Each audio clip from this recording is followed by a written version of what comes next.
Assalamu alaikum wa rahmatullah wa barakatuh. Ramadan Mubarak. Ashhadu an la ilaha illallah wa ashhadu anna Muhammadan Rasulullah. Welcome, friends.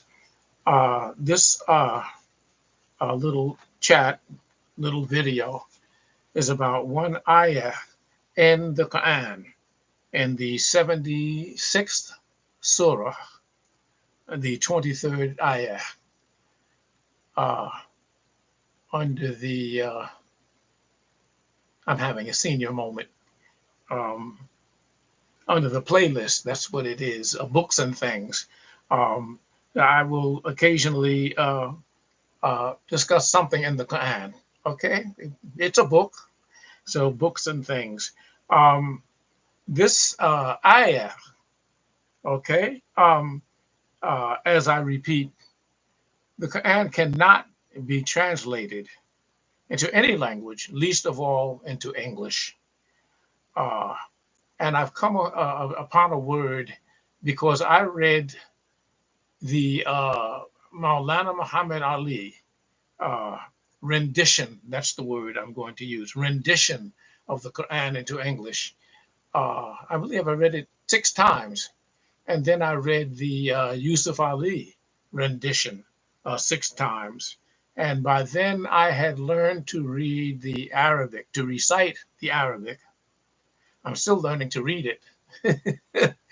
uh, and it surprises me that I can recite. Alhamdulillah, I recited the first 141 ayat of the second surah.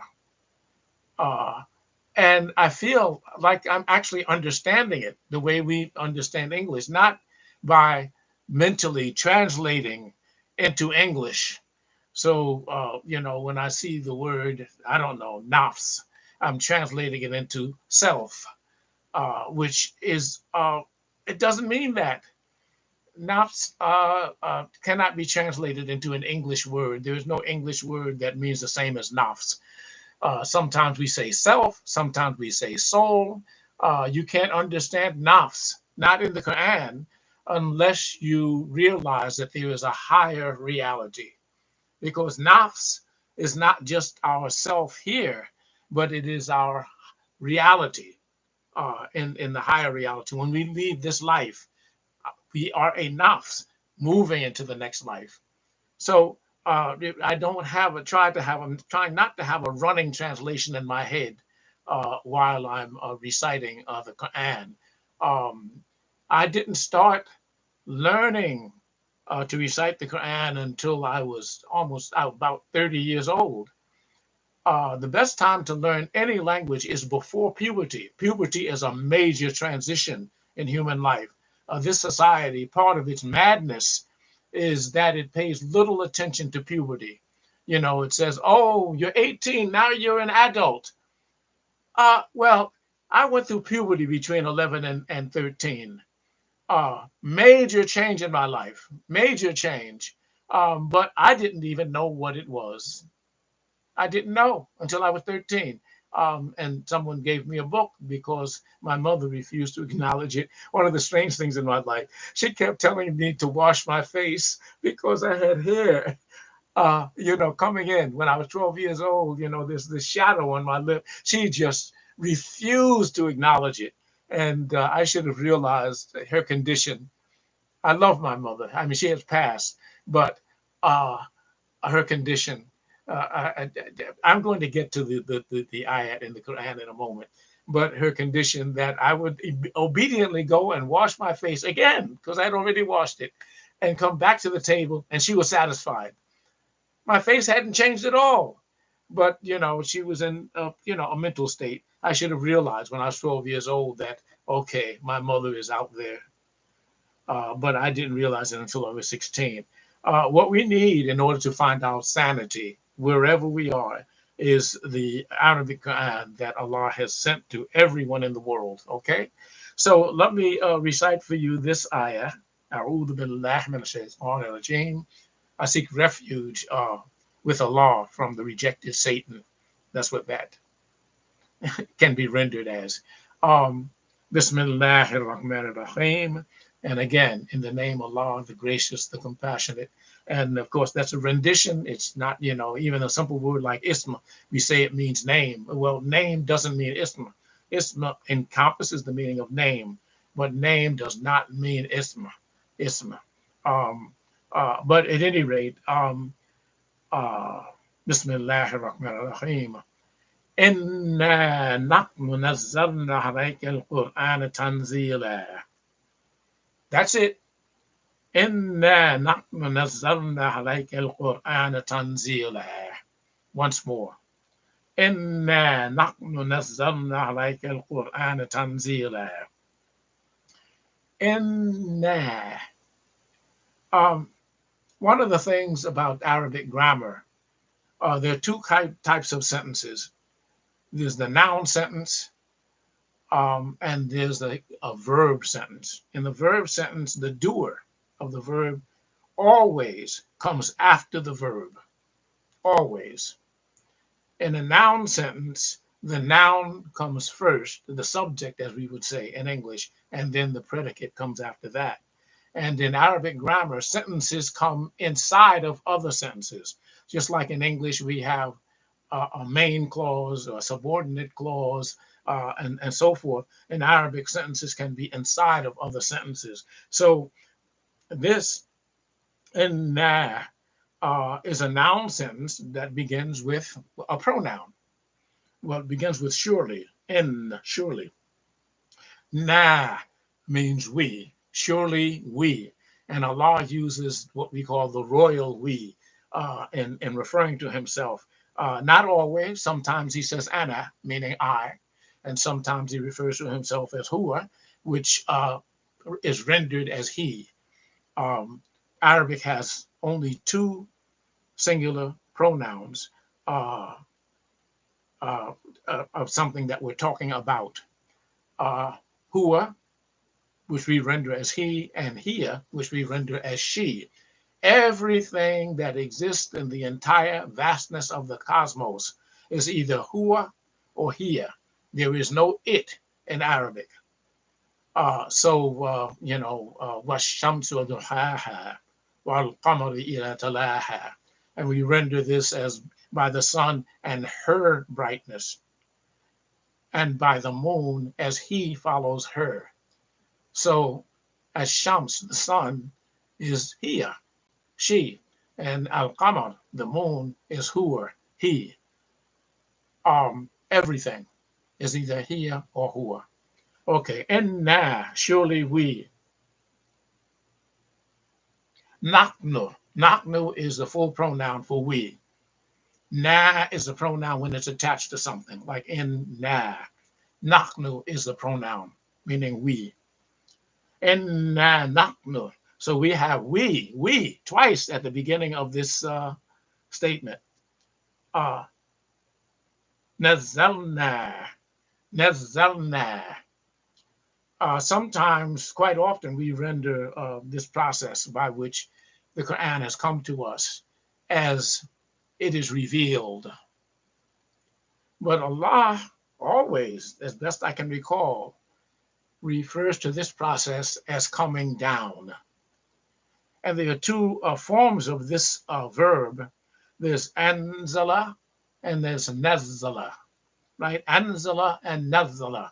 I don't know what the difference in meaning is, but they both mean, in some sense, to cause to come down. Okay? Inna nahnu nazzalna. We, the na at the end of nazzalna, is we. The doer comes after the verb. Arabic verbs do not conjugate. They will teach you this, just as they teach us that in English, they teach us the conjugations. I remember in elementary school learning the conjugations of English verbs. English verbs do not conjugate. If I walk someplace, I walk, you walk, He walks. Then we add the S. This is a crazy thing about English. If I make a noun plural, I add an S. If I make a verb singular, I add an S. It's crazy. English is a crazy language. But I walk, you walk, he walks, we walk, they walk. It's the verb does not conjugate. If I'm learning, when I learned Spanish, when I studied Spanish, when I studied German, and other European languages in particular, the verbs conjugate, like Latin, amo, amas, aman, amamos, and so on and so forth. It's similar to Spanish. I should say Spanish is similar to Latin. It comes from Latin. The verb conjugates. English verbs do not conjugate, but you go to school, you sit in the classroom, and if you don't say that English verbs conjugate, you will flunk. You will be flunked.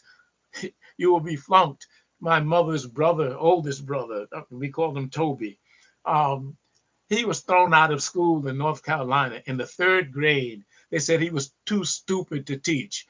And he ran away from home at the age of 12 and came to live and came. I'm in North Carolina now, but he went to New York and lived in Harlem with his mother's mother. Uh, and he became the richest person in the family. Too stupid to teach. He was probably just too smart to accept the BS. Okay. Uh, uh, and So I apologize for insulting the bulls. Okay. Bull, the stuff that the bulls drop is actually good for the earth, right? But at any rate, too stupid to teach. English verbs do not conjugate, and Arabic verbs do not conjugate either. This ending on the verb is a pronoun. Okay, that's what Arabic speakers call it. It's a pronoun. If you actually name the thing that is the doer of the verb, then uh, then you don't need this pronoun at the end of the verb. Like uh, katabu means he wrote. Okay, katabu, the oo on the end is a pronoun meaning them or they. Okay, so katabu, if I want to say they write or they wrote. If I want to say that the Muslims wrote, I would say katab al Muslim, katab al Muslimun, katab al Muslimun. I don't need the oo on kataba because that's a pronoun. You don't need it. Katab al Muslimun. Okay. So the verb is not conjugating. That oo ending is a pronoun attached to the verb. In this case, it's inna nazalna like al-Qur'an tanzila nazalna. So at the beginning of this ayah, you have naknu, inna naknu nazalna. We have we. This is emphasis, right? Triple emphasis, right? We nazalna, cause to come down, alaika, alaika, ala. Alright, Arabic has three parts of speech: nouns, I should say, verbs. That's the foundation of the language is the verb. Nouns and particles. Okay, there are all kinds of particles. Allah means come down upon, right? Allah. And so when it's attached to a pronoun, as in this case, ka, alayka, alayka, it takes the form of alay rather than ala, alayka. Uh, Now this gets me. Okay, in English we have one word, you, and in the Arabic, there's, and I'll just go through it: anta, anti, antuma, antum, antumna, ka, ki, kuma, kum, kunna. And then attached to the verb, you have ta, ti, tuma, tum, and tunna. Okay? So there are 15, count them, easily distinguished words for what English has you, one word, and it creates confusion. Years ago, I was living in Fayetteville, and I went by the name of Abdul Hakim Muhammad, right? And I was convinced, and still am, that it was malicious, that the post office kept losing my mail. You know, if you address something to current resident and put the proper address, it arrives at that address. So if you see Abdul Hakim Muhammad and you don't like that name, you have the address, you can still send it, you send it there. But I was not getting my mail. I had people who sent me things, I didn't get them. So I went to the post office and I said to the man, "You keep losing my mail." And he says to me, "I did not lose your mail." Now, that confusion cannot take place in Arabic because I would say anta, anta, you, singular. No, I wouldn't say anta, I would say antum, you, plural. So he would not think that I was telling him that he was losing my mail. Okay, so this you can be and in English is even more complicated than that one word, and a lot of times we say you when I'm actually talking about myself. Well, you know how you feel when this happens, and I'm talking about me. I should say you know how I feel when this happens, but you know we do this in English. But at any rate, alayka, alayka. Allah has sent this Quran down upon ka. Who is the ka? Upon you. You, masculine, singular. He is talking to Prophet Muhammad, okay? Sallallahu alayhi wasallam. Sallallahu alayhi wasallam. I don't like to render that as peace be upon him. It just doesn't convey the meaning. It doesn't even attempt to render the first part of it. Sallallahu alayhi, right? Sallallahu means purify. Um, that's the closest I can come to it. Sallallahu alayhi wasallam. It's a prayer for Allah to bless Muhammad. Okay. Um, Inna nahnu nazzalna alayka upon Muhammad and al-Qur'an. Alayka al-Qur'an. Words run into each other in the Quran. Alayka al-Qur'an becomes alayka al-Qur'an. And Qur'an, you know, we use it all the time and don't realize that we don't even know what it means.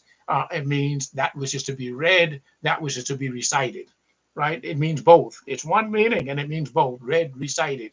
And you can't set fire to the Quran. Oh, I'm going to destroy your Quran and set fire to it. The Quran is that which is recited. How are you going to set fire to it? Okay, that's the Quran, what is recited.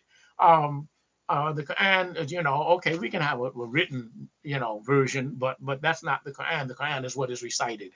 Okay. Inna nahnu nazzalna alayka al-Qur'ana tanzila. Tanzila. Tanzila is a form, it comes out of the verb nazzalna, tanzila. So this is a form that's used in English. We would call it an adverb. Okay. It modifies the verb. Now, one of the differences between English and at least the Arabic Quran is that in English we avoid using two different forms of the same word in one statement. Okay, but this is common in the Quran. Like here we have nazalna and we have tanzila, and I'm not sure what the you know the extra meaning is by putting this in here. But I would say inna nahnu nazzalna alayka al-Qur'ana tanzila. Yeah, I've been reciting Quran so long. I just reflexively I'm saying I'm trying to say something, and then I give you the Arabic, and most of you can't understand the Arabic, and I'm just being it's wild. This whole process is wild. This is I am an infant, right? How did I learn English? There was no previous language that it was translated from, right? I learned English by being immersed in an English speaking environment. So this is what I do. I immersed myself in the Arabic Quran, right? When I first started reciting it, I considered myself plunging into the dark because I couldn't understand most of the words, right? But just keep reciting it, reciting it, reciting it, just like a baby is constant. And children teach themselves to speak. They teach themselves language. People think, oh, we're teaching the child. No, They're teaching themselves, and they're talking to themselves when you're not around. They're constantly making sounds. I mean, constant practice, constant practice. So, this is the baby method. I'm learning to read the words of Allah by using the baby method, not by consulting the dictionary or consulting renditions or what have you. So here, inna nahnu nazzalna alayka al-Qur'ana tanzila.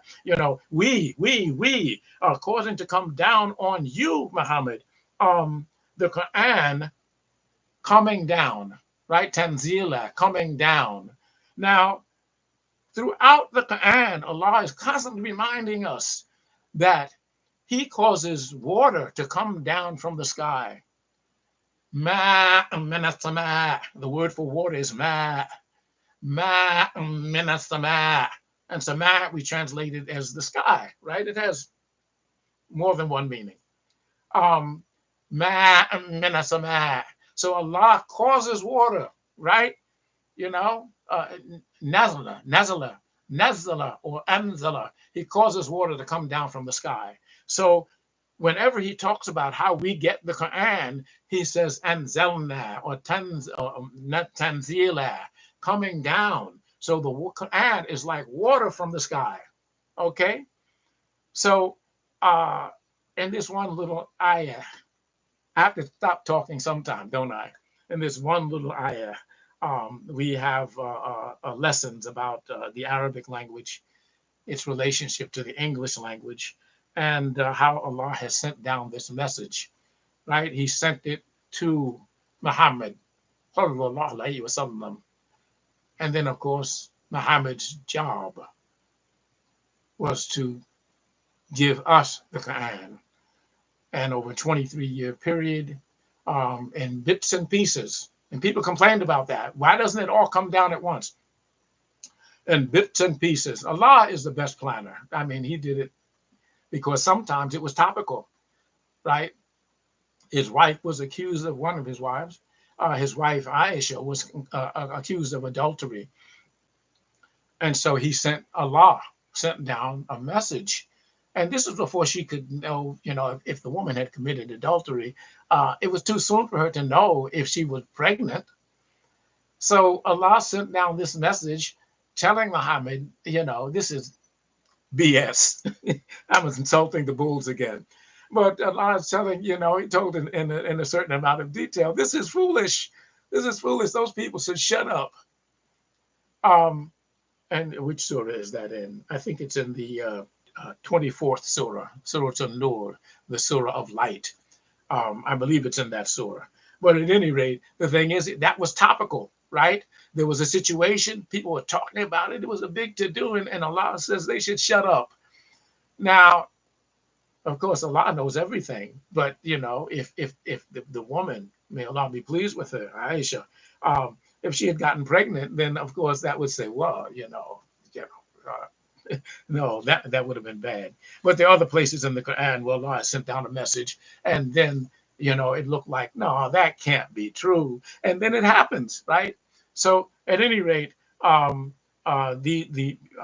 Quran, I can't stop talking about it. So, mashallah, inna nahnu nazzalna alayka al-Qur'ana tanzila, coming down. Alhamdulillah. Assalamu alaikum wa rahmatullahi wa barakatuh. Ramadan Kareem.